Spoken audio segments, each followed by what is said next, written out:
Good morning everyone. દોસ્તો, આજે બહુ સરસ 12મા ધોરણનું રિઝલ્ટ આવ્યું છે અને 12મા ધોરણની અંદર રિઝલ્ટ લાવને આપણી પાસે બે સરસ દીકરીઓ તૈયાર છે કે જેમણે 2 વર્ષ દરમિયાન 11-12 સાયન્સમાં કઈ રીતે મહેનત કરાય, પરિણામ સારું લાવવા માટે કઈ કઈ વસ્તુનું ધ્યાન રાખવું, એની માટે આપણે એ લોકોને સાંભળીએ. તમે જોઈ શકો છો ડિસ્પ્લે ઉપર દોસ્તો કે આપણા ઘણા બધા વિદ્યાર્થીઓનું બહુ જ સરસ રિઝલ્ટ આવ્યું છે, પણ એઝ અ વિદ્યાર્થી, એઝ અ સ્ટુડન્ટ આપણે કઈ કઈ વસ્તુની કાળજી રાખવી જોઈએ એ આપણને સમજાવશે. તો સૌથી પહેલાં આપણી જોડે છે ઉર્વા. ઉર્વા બેટા, તમે તમારું નામ અને તમારા પર્સન્ટાઇલ જણાવજો. મારું નામ ઉર્વા સુથાર છે. મારા 95.85% આવેલા છે. બાયોલોજી જેવા વિષયની અંદર તમારે જ્યારે આકૃતિ દોરવાની હોય, આકૃતિ દરમિયાન એનસીઆરટી કરવાની હોય તો શું કરવું, એના વિશે આપણને ઉર્વા માહિતી આપશે. આકૃતિ ચોખ્ખી દોરવી એ બહુ જ જરૂરી છે, કેમ કે એમાં માર્ક્સ બહુ કપાય છે. અને રહી વાત દાખલા, તો એમ લાગે કે બાયોલોજીવાળાને દાખલા ના આવડે, પણ એવું ના હોય. સૌથી સારા દાખલા હોય છે થિયરી કરતાં પણ.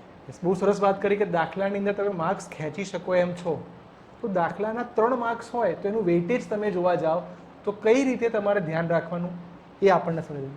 1 માર્ક તો એમાં ડેટાનો જ હોય છે. જો તમે ડેટા નહીં લખાયો તો 3માંથી 3 નહીં આવે. પછી એની ગણતરી ચોખ્ખી હોવી જોઈએ, બહુ ચેક ના હોવી જોઈએ. અને પછી છેલ્લે જે જવાબ ફાઇનલ હોય એના પર બોક્સ બનાવવું બહુ જ જરૂરી છે. That means represent skill. આપણે લખતાની સાથે એને કઈ રીતે રિપ્રેઝન્ટ કરીશું ને એ પણ એટલું જ અગત્યનું છે. તો દોસ્તો, સારા માર્ક્સ લાવવા હોય 12 સાયન્સની અંદર તો પહેલો મુદ્દો કે તમારું પેપર બહુ સરસ લખાવવું જોઈએ. એમસીક્યુ વિશે આપણને માહિતી આપશે કે એમસીક્યુમાં તમે બાયોલોજી જેવા વિષયની અંદર સારો સ્કોર કરવો હોય કે ફિઝિક્સમાં સારો સ્કોર કરવો હોય કે કેમેસ્ટ્રીમાં કરવું હોય તો શું કરવું જોઈએ. એમસીક્યુ માટે સૌથી પહેલાં એનસીઆરટી બુક ક્લિયર હોવી જોઈએ, પછી જ બીજું મટીરિયલ વાપરવું જોઈએ.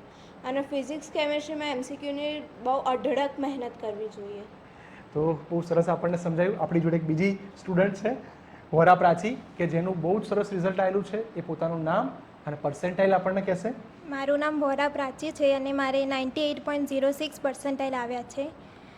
મેં સારા માર્ક્સ લેવા માટે એનસીઆરટીની એક બુક એક લાઇન તૈયાર કરી હતી અને કેમેસ્ટ્રી જેવા સબ્જેક્ટમાં એક લાઇન સમજીને પછી વાંચી હતી અને એમસીક્યુની બી મેં ઘણી પ્રેક્ટિસ કરી હતી, એટલે સારા માર્ક્સ આવ્યા છે. તો દોસ્તો, તમને આ બંને છોકરીઓએ સરસ સમજાવ્યું છે કે જો તમારે 12 સાયન્સની અંદર ગુજકેટ, નીટ કે જેડબલઈ આવી કોઈ પણ કોમ્પિટિટિવ એક્ઝામની તૈયારી કરવી હોય તો ગોખવા કરતાં સમજવા ઉપર ભાર મૂકવું પડશે.